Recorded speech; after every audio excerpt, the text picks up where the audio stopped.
Oh. Good morning. Welcome to the Parks, Arts, Education, and Equality Subcommittee. I am calling this meeting to order. I have two cards for call to the public. Jerry Van Gass, you are first.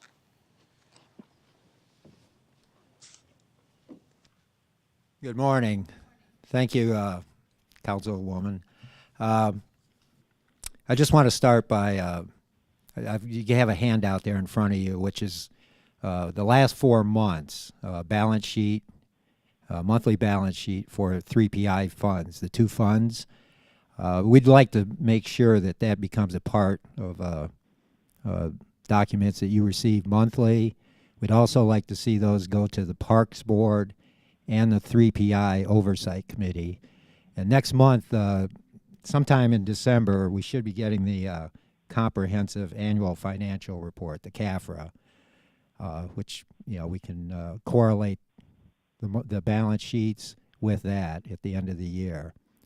And we'd also, as far as I know, the 3PI Oversight Committee has never presented their annual findings in front of this committee, or we know they have it in front of the Parks Board. And $52 million, we'd like to see them report at least annually to this committee and to the Parks Board. That's a huge chunk of money, a lot bigger, a lot more than many of the departments. And we'd also like, we were told last spring that there would be quarterly meetings, and we think there should be one in this coming month, December, since we're going to be starting to work on the budget for next year, right after the beginning of the year. So with that, thank you. So what I will ask staff to do is make sure that there's a quarterly meeting happening possibly this month, if not in January. And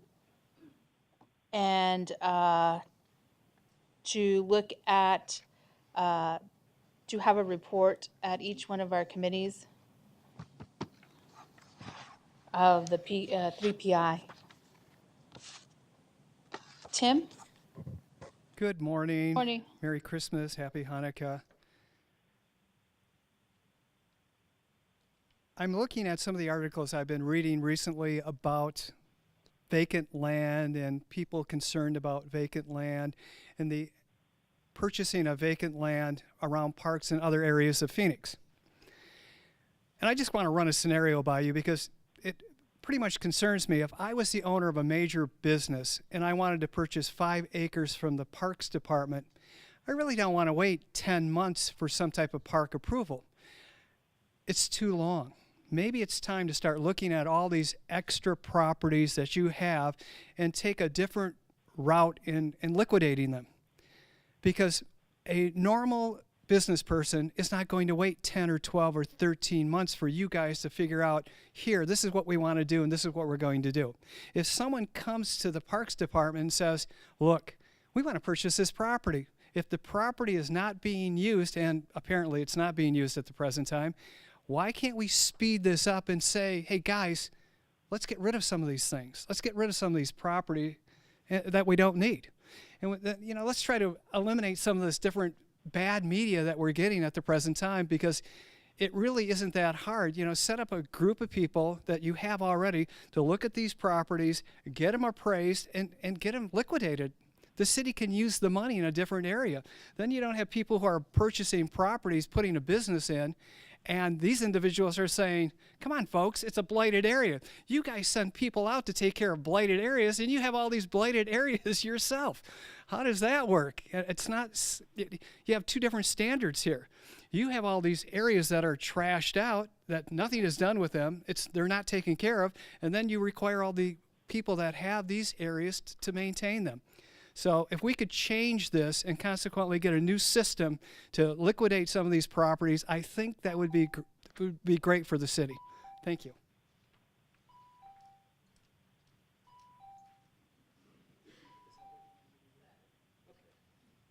Okay. Yeah.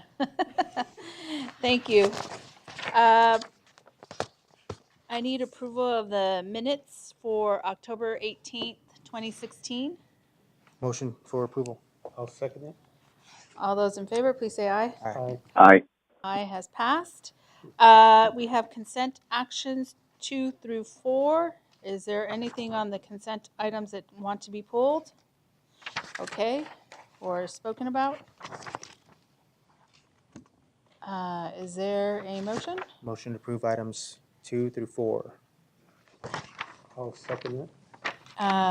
There is a motion and a second. All those in favor? Aye. The ayes pass. For information only, 5 through 8.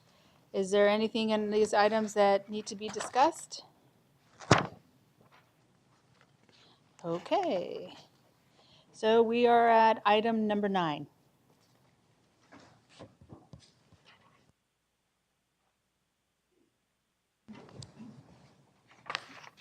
Good morning, Mo.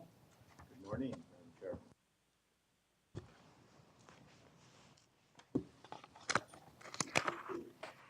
Madam Chair, members of the subcommittee, thank you so much for your valuable time as always. You had several reports on your agenda this morning about Head Start, but we also wanted to get before you and talk about the program, where we are today and really where things are going. I also wanted to just add my personal thanks. Over the many, many years, the Head Start program has received tremendous support and commitment from the mayor and the council, and we just really want to thank you for that. We're the largest Head Start program in the state of Arizona, and as such, we're a leader in many aspects and in many areas. But you also are the governing board for our program, and you share that governance with the Parent Policy Council. And Maria Torres, our current policy chair, wasn't able to be here this morning. We wanted her to be able to be here, but she's at Fowler doing some Head Start business.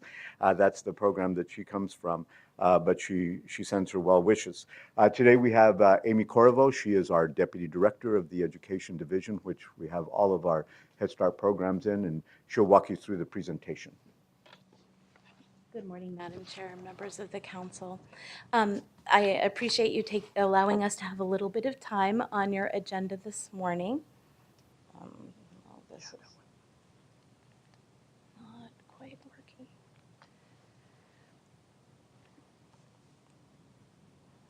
So, this morning, I would just want to give a brief update on where we are with our Head Start program. Just to remind you that we are one birth to 5 program. We have multiple service options. We do serve infants and toddlers through our home-based visitation program, and we also have, as you know, the new Child Care Partnership program.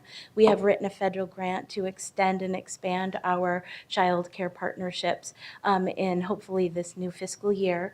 And we do have our preschool program, which we are serving currently 4 or 5 day weeks around our 9 delegates. We currently have 160 classrooms around the city of Phoenix with collaboration with all of our partner programs. We are looking to extend those programs as well from a half day to a full day. A little bit of information on some of the special populations that Head Start served last year is we have worked closely with our public assistance programs to serve 287 children in collaboration with public assistance. We served 45 children that were in the foster system. We served 46 children that were experiencing homelessness, and we served 16 pregnant moms. So we're working to build partnerships to serve and increase those service numbers in the future. As you know, Head Start is a robust program. It's comprehensive. It is meant to look at all areas of a child's development. So we are a partner as part of preventative health services, that we do engage with nutrition and family support, education and supports. As you know, we provide a lot of caseworking in helping to stabilize our families. We have inclusionary supports for children with disabilities and mental health supports as well, which is usually how it manifested in children around their behavior. Just a little bit of information is last year that we provided 104 children because of their participation in our program. We're able to identify medical homes for them, and 165 children obtained dental homes. Those are where they wouldn't go to a clinic or the emergency room, but they would have a continued medical and dental provider available to them.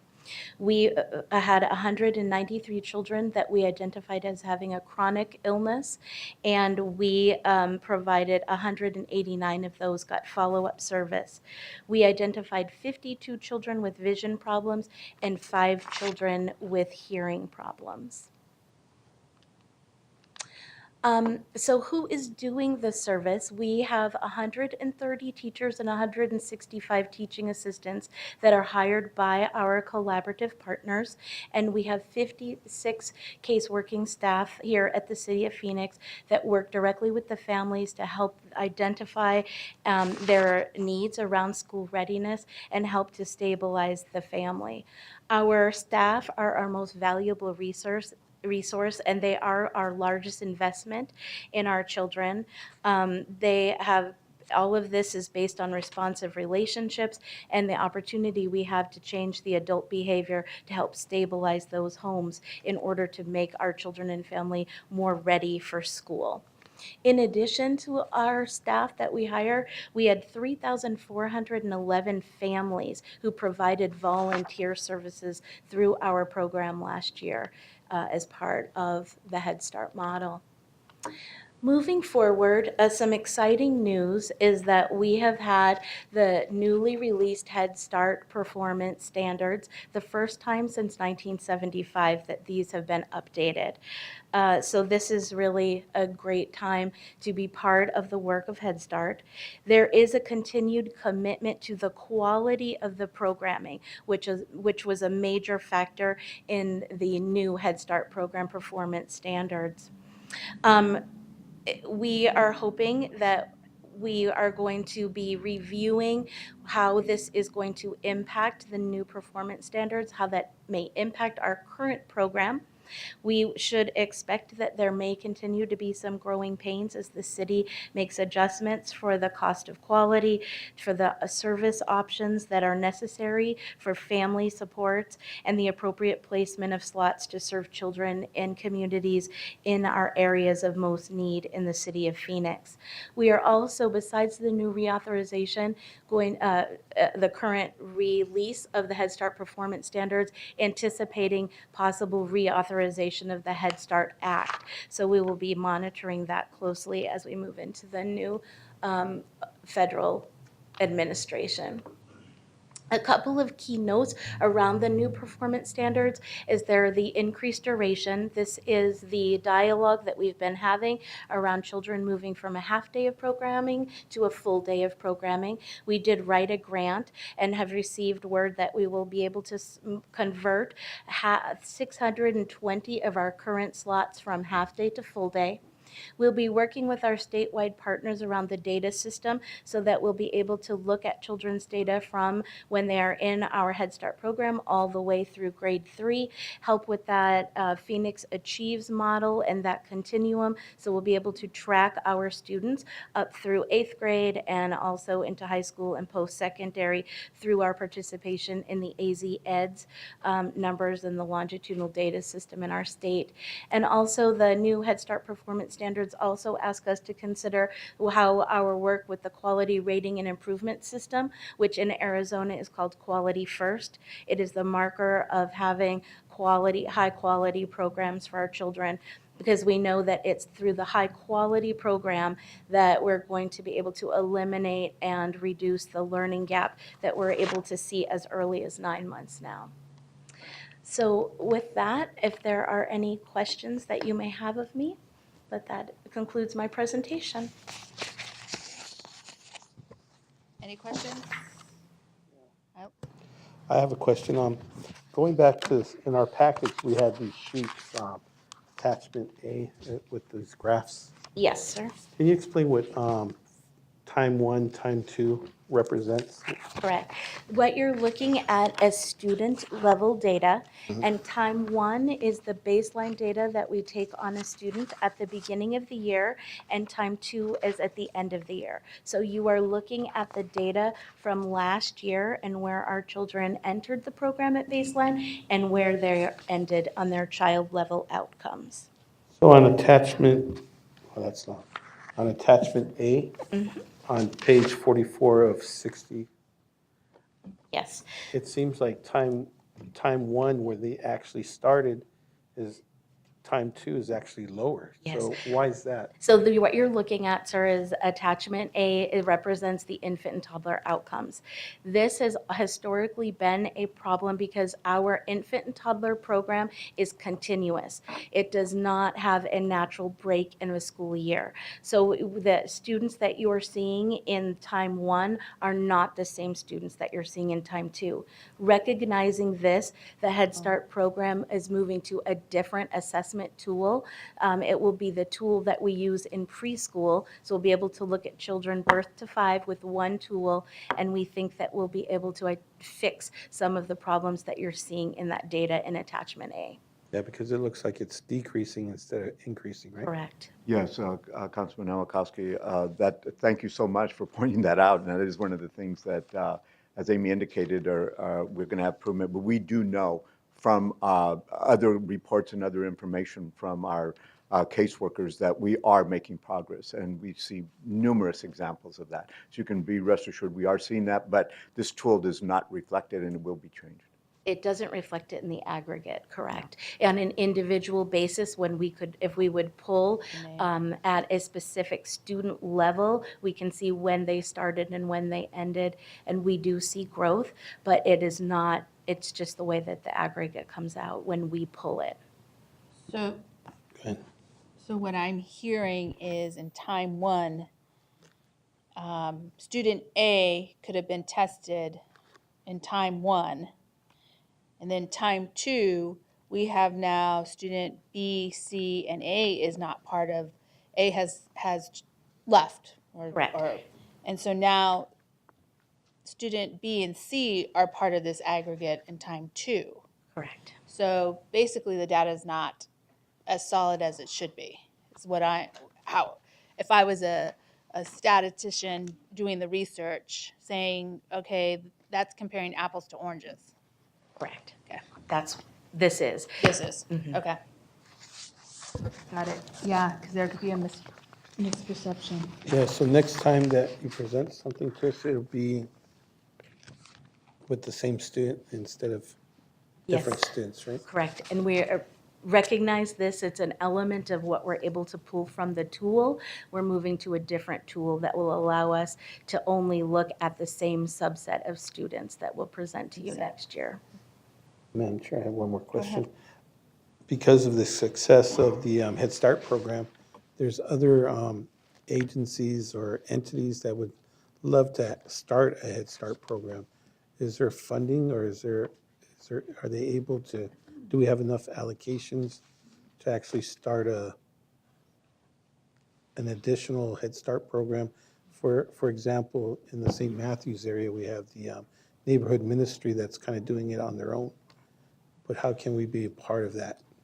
Yes, so Madam Chair, Councilman Nowakowski, the slots that we have, the 3,090 slots as an example today, are all that we have. So unless there's an opportunity for additional slots, which there is not right now, that was the only time that we could expand the program. The only other opportunity would be is if the data tells us we should be moving slots, then there might be opportunity to partner with someone else. But we do have currently the 9 delegate agencies, and so we would have to work with them if we were going to add anything else. We are coming up on our 5-year cycle in another 2 years, and so we're getting ready for that 5-year cycle. The subcommittee, the governing board, has indicated very strongly that we should be looking at competitiveness, and we are reviewing all of that right now as we move towards that new 5-year cycle. All right, thank you. Are there any other questions? Well, thank you. Thank you very much. Thank you for the presentation. We are now, I messed up my packet. We are now on item 10. 2017 state and federal agendas. Good morning. I'm Tom Remus with the Office of Government Relations. Joining me today is John Wayne Gonzalez, who manages the city's state program, and James Roloski, who manages the city's federal program. We're before the subcommittee today to talk about our upcoming state and federal agenda that we'll be bringing to the December policy meeting. Today, we're specifically going to talk about items that relate to this subcommittee. The information that's in your packet we received from city staff and from talking to the council offices. With that, we'll move quickly, and I'll turn it over to Mr. Gonzalez to talk about the state program. Thank you.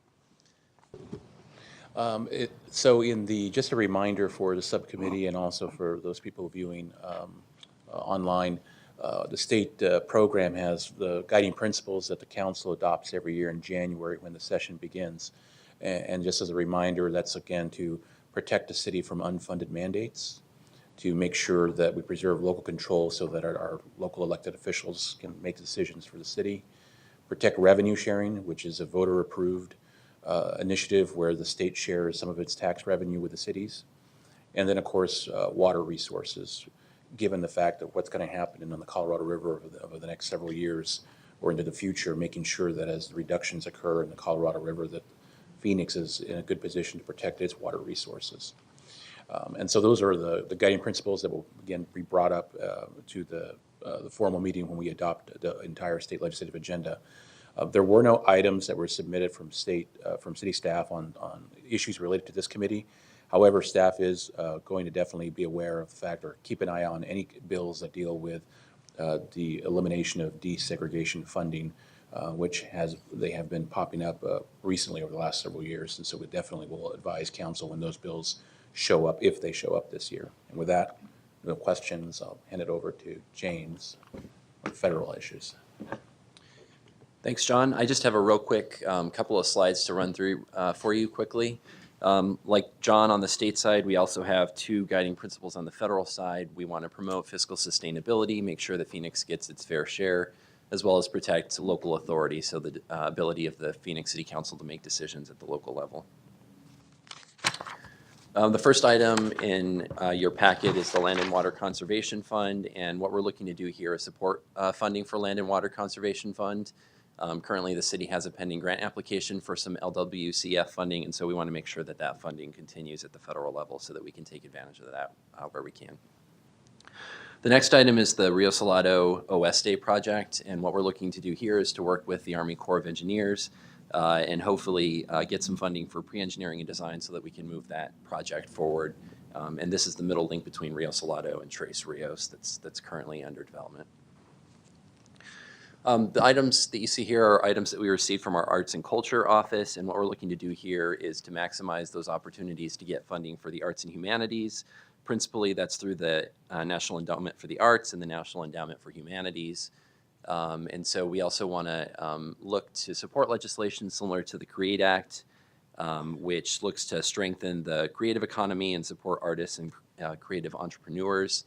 And so if we see legislation in the new Congress, we would look to support that. That's in keeping with those principles. You just heard the presentation from the Human Services folks, and so I'll just quickly say that we want to support Phoenix getting its fair share of Head Start and early Head Start funding, as well as support funding at the national level so that we can continue to provide that valuable programming here in the city of Phoenix. The final item I have for you is My Brother's Keeper, and principally we just want to make sure that we're supporting and aligning with the city's involvement in that initiative. And so that could be looking for funding opportunities or other ways that we can support working with the opportunity and disconnected youth population. With that, Madam Chair, we have before you staff is recommending approval of the proposed items before the subcommittee to move into our policy agenda packet for the December meeting. Does anybody want to move approval? I'll move the approval. Motion to approve. I'll second that. Second. All those in favor? Aye. Aye. Thanks for all your hard work. Councilman DeCiccio? Yes. Okay, ayes pass. We're at item number 11. artist construction contract, arterial canal crossing, and trail connection public art project. Yes, good morning. Morning. Madam Chair, members of the subcommittee, we are here to present two public art contracts to recommend for your approval. Ed Lebo, our public art director, will present them to you. Good morning, Madam Chair and members of the council. Thanks for taking the time to review these. The first item is a proposed $155,000 fabrication and construction oversight contract for artist Michael Singer. Michael Singer has been the design team artist on the Grand Canalscape project over the last year and a half, working with the firm of T.Y. Lin, the landscape architects and civil engineers. I thought it might be helpful to have some perspective on, I think, what our region has accomplished over the last 30 years. Before you is a map of the SRP system, more than 120 miles of major arterials valley-wide. These arterials are part of a regional trail system that connects all valley cities and neighborhoods along the canal pathways. With the completion of this project in the next year or so, there will be about 60 to 70 miles of trails that have been improved throughout the region. And the Grand Canalscape project in Phoenix is a key part of that for the heart of our city. It extends from the Uptown District from about 15th Avenue to 16th Street in the north, and then another section is the Gateway District from about 32nd Street down to Van Buren. This is phase one for the public art improvements and also the trail improvement project. It's about 3.4 miles in total.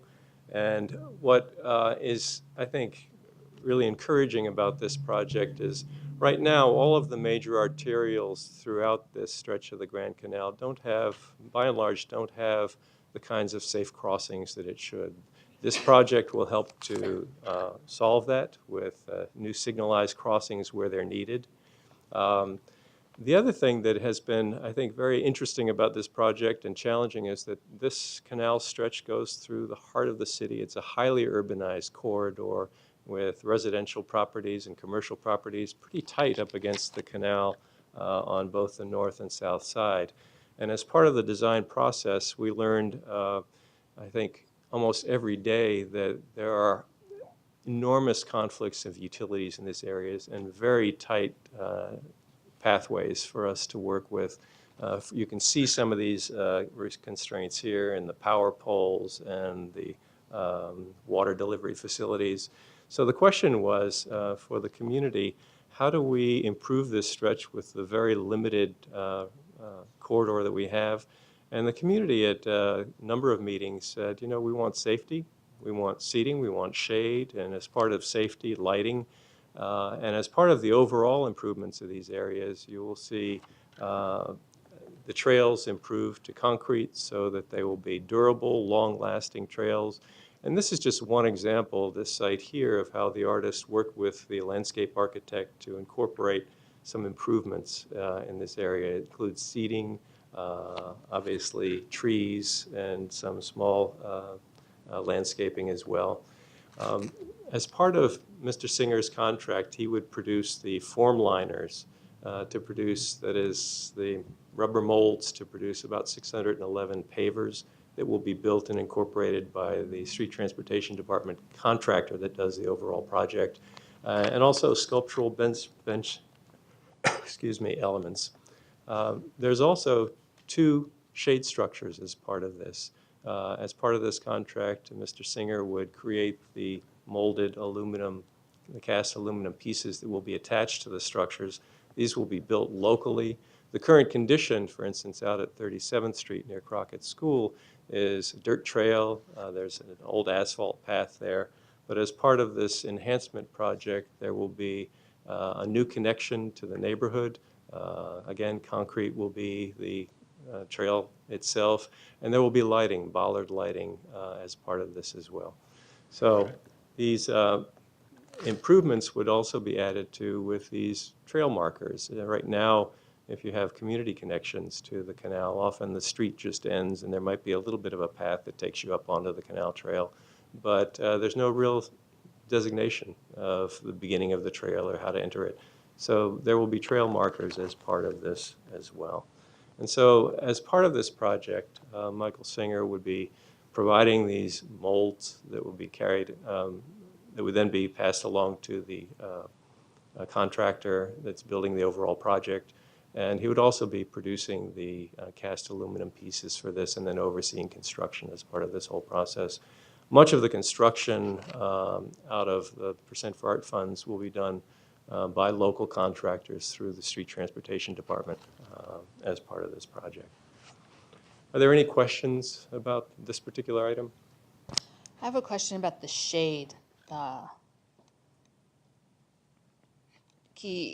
more. Nope, that one. Okay. And I've seen this done in some of our other art projects where it's to provide shade, but yet there's shade, but yet no shade. I don't know how to exactly explain it. Where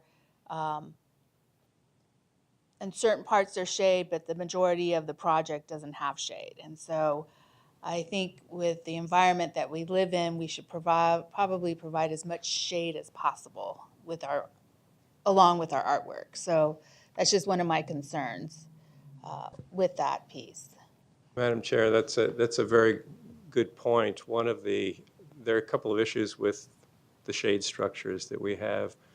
One is to provide shade in the heat of the summer where you really want it. And so the other parts of the year, we've found that sometimes a dappled light works best. And so there's a combination of both for these structures. One of the concerns and issues with the shade structures along the canal trail is how do we site them in a way where the community can really be part of the siting. There are a number of homeless issues along the canal stretch, and so the two sites that have been identified for the shade structures, both at 37th Street and then out at 9th Avenue, are sites that have close community contacts. In the case of 37th Street, we have Crockett School we've been working with there, and there's a pretty active community to help that out. So we want to get more shade out there, but in terms of where we can put it without creating a broader issue has been a key concern as part of this project. Thank you, Councilman Nowakowski.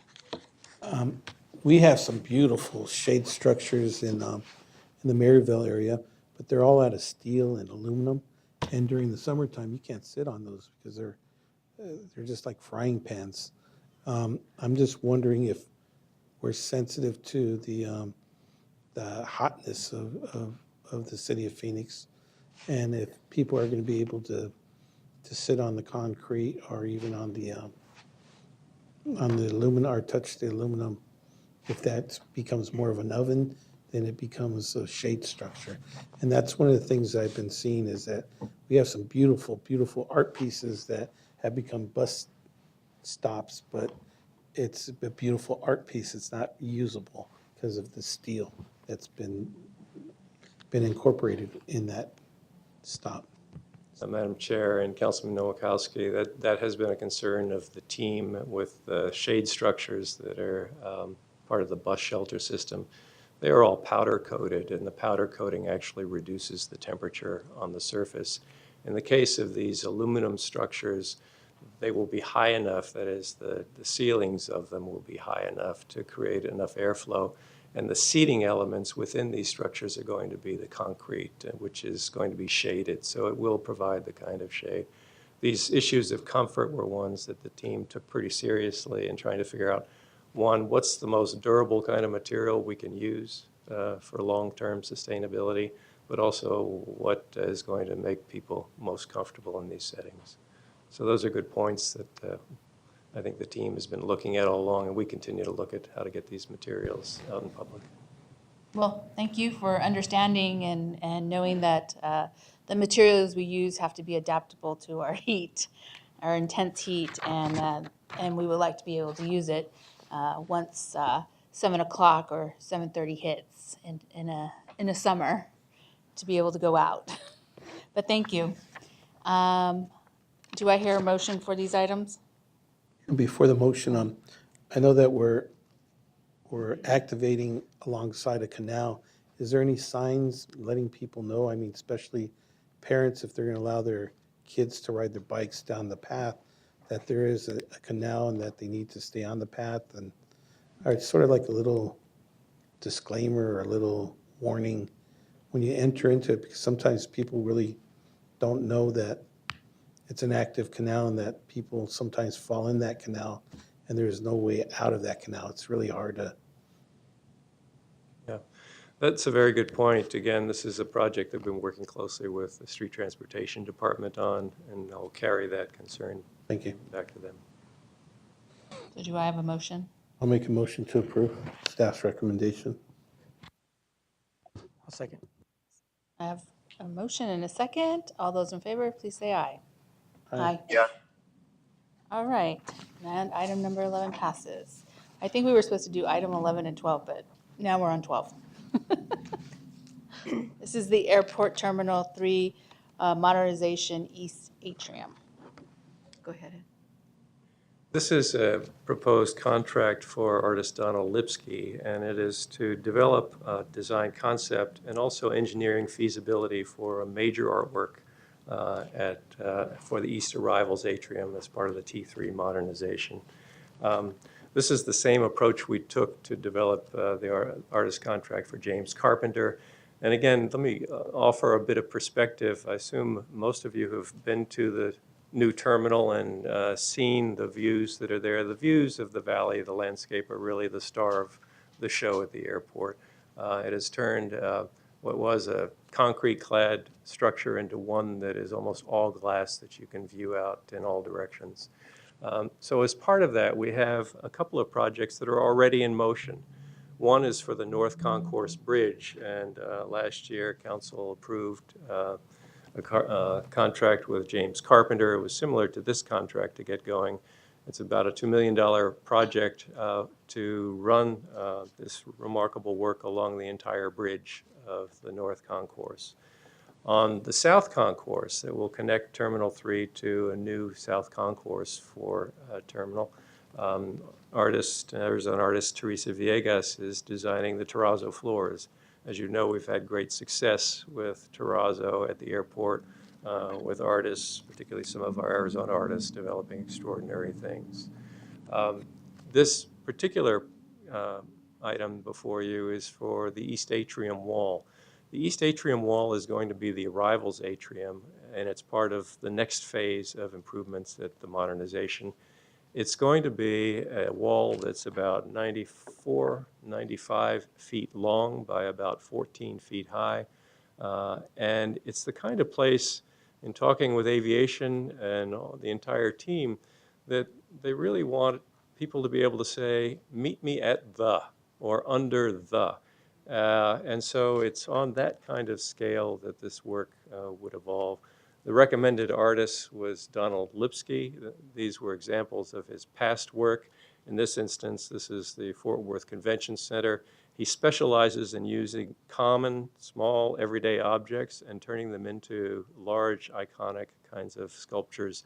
In this case, he used cowboy hats from figures throughout Texas to make the famous Lone Star. At the Science Building in Colorado, he used test tubes with colored liquid to develop this really beautiful butterfly as part of the Science Building, again, in the theme of science. And then out in Goodyear, he's done he's done two works in the valley thus far. He did this sculpture of the Goodyear at the Goodyear Ballpark. And what the panel felt was most interesting about Mr. Lipsky was his ability to create these iconic structures, but also his flexibility. This didn't begin as the structure you see, it began as a feather, but because there were cultural sensitivities about the use of the feather in a sculpture, he said, you know, I don't want to make folks uncomfortable. I'm happy to sort of rethink this entirely.